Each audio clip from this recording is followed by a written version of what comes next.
بسم اللہ الرحمن الرحیم۔ شروع اللہ کے نام سے جو بڑا مہربان نہایت رحم کرنے والا ہے۔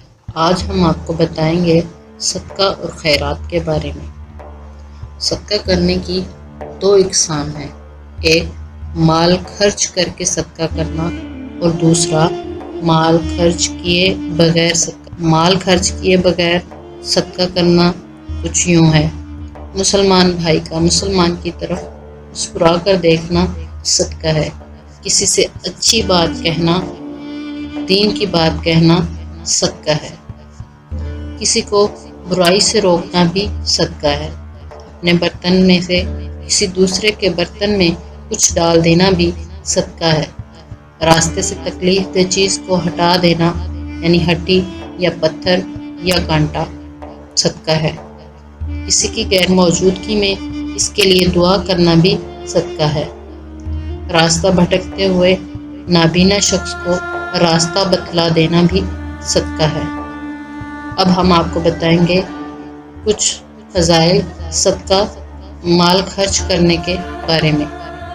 آفات و مصیبت کے لیے ڈھال بنتا ہے، عزت و ناموس کی حفاظت کرتا ہے، ہر قسم کی بیماریوں کا شافی علاج ہے، مال میں برکت آتی ہے، فرشتے مال میں کثرت کے لیے دعا کرتے ہیں، دل کی سختی کو ختم کرتا ہے، اللہ جل جلالہ کے غصے کو ٹھنڈا کرتا ہے، بری موت سے حفاظت کرتا ہے، عذاب قبر اور جہنم سے حفاظت، قیامت کی آگ برساتی گرمی کو ٹھنڈا کرتا ہے۔ فرمان مصطفیٰ صلی اللہ علیہ وسلم ہے، صبح کا آغاز صدقے سے کیا کرو کیونکہ مصیبت صدقے سے آگے قدم نہیں بڑھاتی۔ صدقہ و خیرات۔ حضرت انس بن مالک رضی اللہ تعالی عنہ سے بیان، رسول اللہ صلی اللہ علیہ وسلم نے ارشاد فرمایا، اللہ تبارک و تعالی نے زمین کی تخلیق فرمائی تو وہ ہلنے لگی، پھر پہاڑ پیدا کر کے اس پر نصب فرما دیا تو وہ ٹھہر گئی۔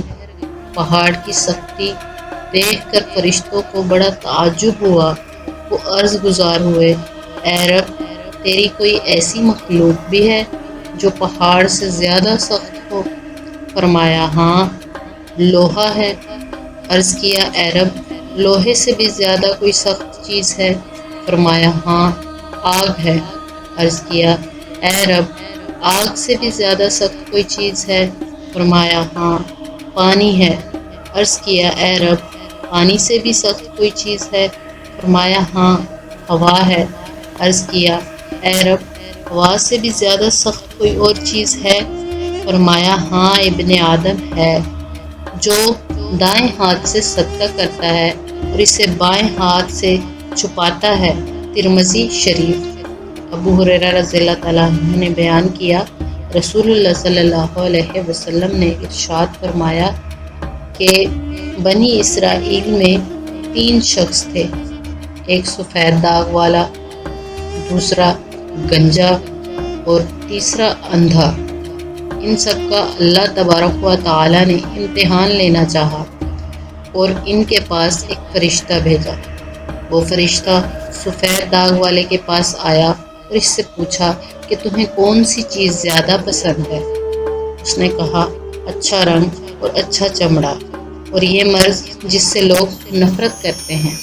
فرشتے نے اس کے جسم پر ہاتھ پھیرا اور وہ مرض جاتا رہا، اچھا رنگ اور اچھا چمڑا اسے مل گیا۔ اس سے فرشتے نے پوچھا، تمہیں کون سا مال پسند ہے؟ اس نے کہا، اونٹ یا گائے۔ حضرت ابو ہریرہ کو اس میں شک ہے کہ اونٹ کا یا گائے کا نام لیا گیا۔ اس سے فرشتہ نے 10 ماہ کی حاملہ اونٹنی دی اور دعا کی، اللہ تعالیٰ اس میں تجھے برکت دے۔ پھر وہ فرشتہ گنجے کے پاس آیا اور اس سے پوچھا کہ تجھے کون سی چیز زیادہ پسند ہے؟ اس نے کہا، خوبصورت بال مجھے پسند ہیں اور یہ کہ میرا مرض جاتا رہے، جس کو لوگ ناپسند کرتے ہیں۔ فرشتہ نے اس پر ہاتھ پھیرا جس سے اس کا مرض جاتا رہا اور خوبصورت بال اس سے میسر آ گئے۔ اس کے پسندیدہ مال کے بارے میں فرشتے نے اس سے پوچھا، اس نے بتایا کہ گائے مجھے زیادہ محبوب ہے۔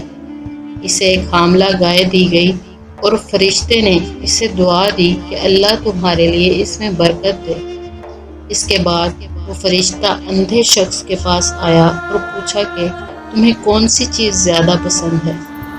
اس نے کہا، میں چاہتا ہوں اللہ تعالیٰ میری نگاہ واپس کر دے اور میں لوگوں کو دیکھ سکوں۔ فرشتے نے ہاتھ پھیرا اور اللہ تعالیٰ نے اس کی نگاہ واپس کر دی۔ اس سے فرشتے نے پوچھا، تجھے کون سا مال زیادہ پسند ہے؟ اس نے کہا، مجھے بکری پسند ہے۔ اسے ایک حاملہ بکری دی گئی۔ کچھ دنوں کے بعد اونٹنی، گائے، بکری سب کے بچے پیدا ہوئے اور ہر ایک کے لیے اپنے اونٹوں، گایوں اور بکریوں سے جنگل بھر گیا۔ وہی فرشتہ سفید داغ والے کے پاس اس کی پہلی صورت لے کر آیا اور کہا، میں مسکین آدمی ہوں، میرا سامان سفر ختم ہو گیا ہے۔ آج مجھے اپنی منزل تک پہنچنے کے لیے صورت نظر نہیں آتی۔ بس اللہ مدد کرے اور آپ مدد کریں تو ہو سکتا ہے جس نے تمہیں صورت رنگ اور اچھا چمڑا اور مال دیا ہے، اس کے واسطہ سے میں تم سے ایک اونٹ مانگتا ہوں تاکہ میں اپنی منزل مراد تک پہنچ جاؤں۔ اس نے جواب دیا کہ حقوق بہت سارے ہیں۔ فرشتہ نے کہا، لگتا ہے کہ میں تمہیں پہچان رہا ہوں۔ کیا تم سفید داغ والے نہ تھے جس سے لوگ نفرت کرتے تھے؟ کیا تم غریب نہیں تھے؟ پھر اللہ نے تمہیں مالدار بنایا۔ اس نے کہا، میں تو اس مال کا نسلاً وارث ہوں۔ فرشتہ نے کہا، اگر تو جھوٹ بول رہا ہے تو اللہ تعالیٰ تجھے ویسا ہی کر دے جیسا تو تھا۔ پھر گنجے کے پاس اسی کی صورت میں وہ فرشتہ آیا، اس سے بھی وہی کہا، اس نے بھی ویسا ہی جواب دیا۔ فرشتہ نے کہا، اگر تو جھوٹ بول رہا ہے اللہ تعالیٰ تجھے ویسا ہی کر دے جیسا تو تھا۔ اس کے بعد اندھے کے پاس اس کی صورت میں وہی فرشتہ آیا اور کہا کہ میں غریب آدمی ہوں، ایک مسافر ہوں اور میرا سفر سامان ختم ہو گیا ہے۔ آج منزل تک پہنچنے کی کوئی صورت نظر نہیں آتی سوائے اس کے کہ اللہ کی مدد ہو اور پھر تمہاری مدد ہو۔ جس نے تجھے نگاہ دی ہے اس کے واسطہ سے تم مجھے ایک بکری دو جس سے اپنی منزل مراد تک پہنچ سکوں۔ اس نے کہا، میں اندھا تھا، اللہ نے مجھے آنکھیں دی، تم جو چاہو لے لو اور جو چاہے چھوڑ دو، قسم خدا تم جو بھی لوگے اس میں تم کو میری طرف سے کوئی تنگی نہ ہوگی۔ فرشتے نے کہا، تو اپنا مال اپنے پاس رکھ، اصل بات یہ ہے کہ تم تینوں کے لیے امتحان تھا، تیرے لیے اللہ کی رضا ہے اور ان دونوں پر اللہ کی ناراضگی۔ بخاری و مسلم۔